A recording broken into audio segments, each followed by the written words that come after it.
What's good, YouTubers and YouTubettes? This is JBsports, back again with another one.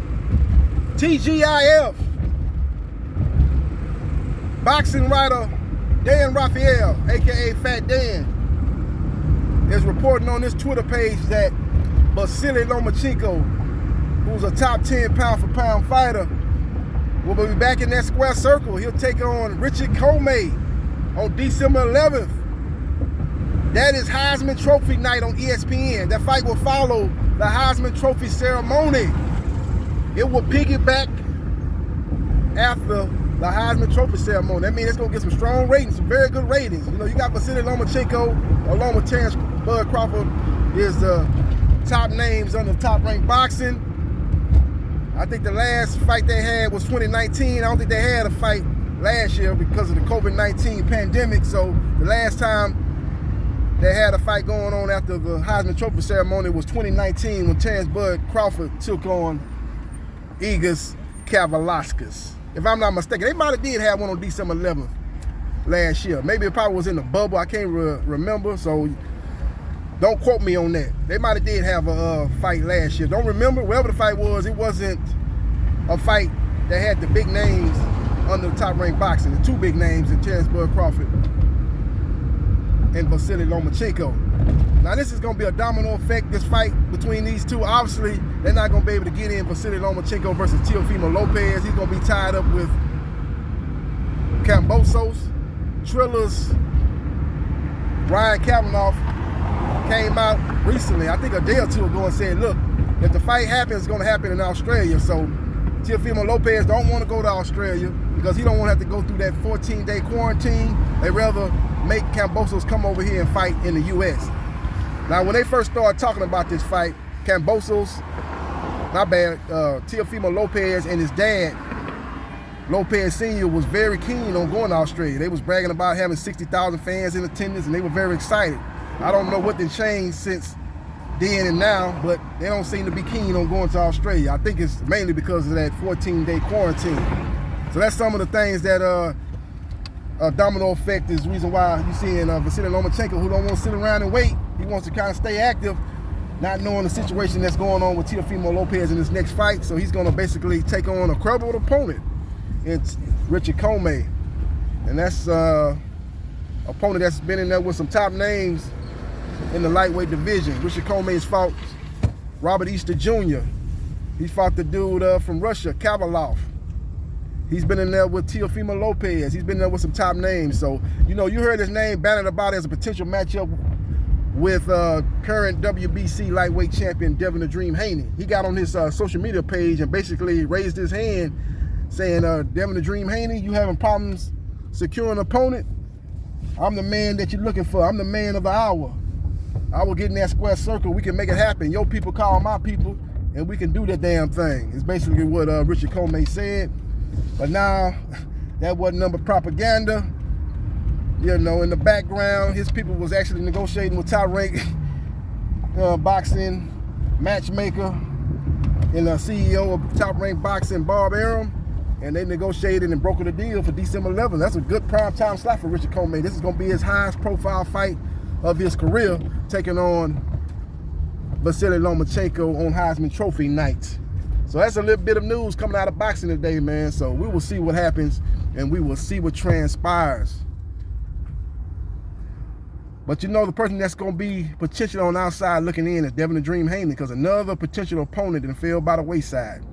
Because I'm not so sure that Jojo Diaz is going to take the fight with Devin the Dream Haney. Even though he is his mandatory and he's set up to fight Devin the Dream Haney, I'm thinking that he's going to probably go into the direction of fighting Ryan Garcia if Ryan Garcia is ready to go. Now, Ryan Garcia is still fighting those demons. You know, he's been having problems with depression and anxiety, and he's trying to work his way through those personal demons that he's been going through. If he's able to overcome them, I've heard he's back in training with world-renowned trainer Eddie Reynoso.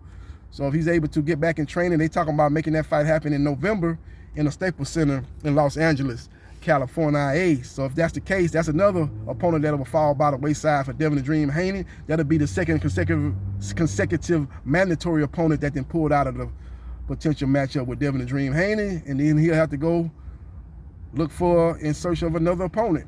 I told you in a previous video that Emmanuel Tagba from Ghana, who was rumored to be fighting Ryan Garcia before he eventually landed the fight with Luke Campbell, is right there. He's from Ghana. Ghana has a rich tradition of top boxers that it came out of Ghana over the last 15 to 20 years. You got the Professor, Zuma Nelson, and you got Ike Corte that it came out of Ghana. And Emmanuel Tagba could be another one of those guys. And I think, if I'm not mistaken, Richard Commey might be from Ghana. If I'm not mistaken, y'all hit me on the text and let me know where Richard Commey from. He might be from that from Ghana too, man. They got a rich tradition of top fighters that came out of Ghana, and they put on very competitive and crowd-pleasing fights. And a couple of fighters that have been world-class fighters, and one of those fighters is in the Hall of Fame. I know the Professor Zuma Nelson is in the Hall of Fame. I don't think Ike Corte is in the Hall of Fame. He's a borderline Hall of Fame fighter, but looking over his career, I don't think he's a Hall of Fame fighter. If he got the Oscar De La Hoya win, and he was right there, a lot of people thought he won that fight. I actually thought he beat De La Hoya, actually. But if he could have got that win, and then maybe beat a Trinidad and a Mosley, maybe he could have been in the Hall of Fame, but he never got those fights with Mosley or Trinidad, and he lost a razor-thin decision to Oscar De La Hoya.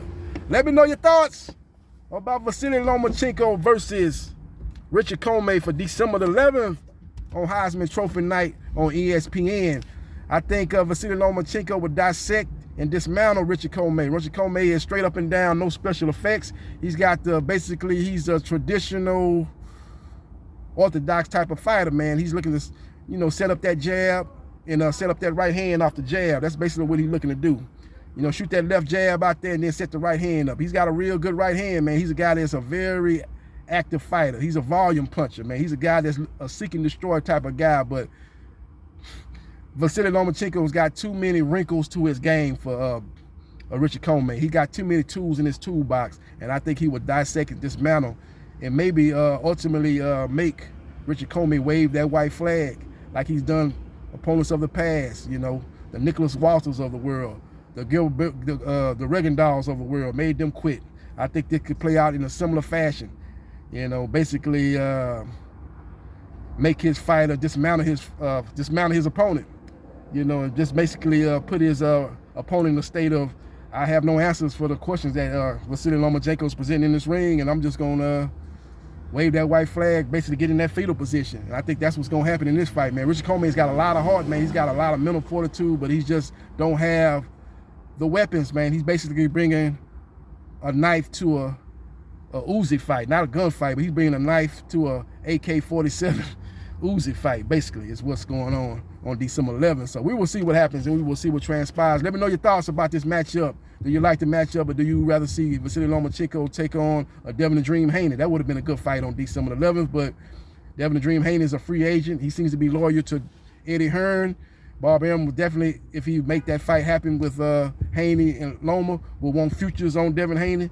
And at this point, I don't think Haney wants to be tied into any particular promoter. I think he wants to work on a fight-by-fight basis and basically do the free agent thing until ultimately maybe signing a multi-year contract with Eddie Hearn and Matchroom Boxing. Let me know your thoughts about this particular matchup and who you like in this particular matchup, and do you like the fight overall? Let me know your thoughts, and hit the like button if you like the content of this video, and subscribe to JB Sports, the man, the myth, the legend, and I holla.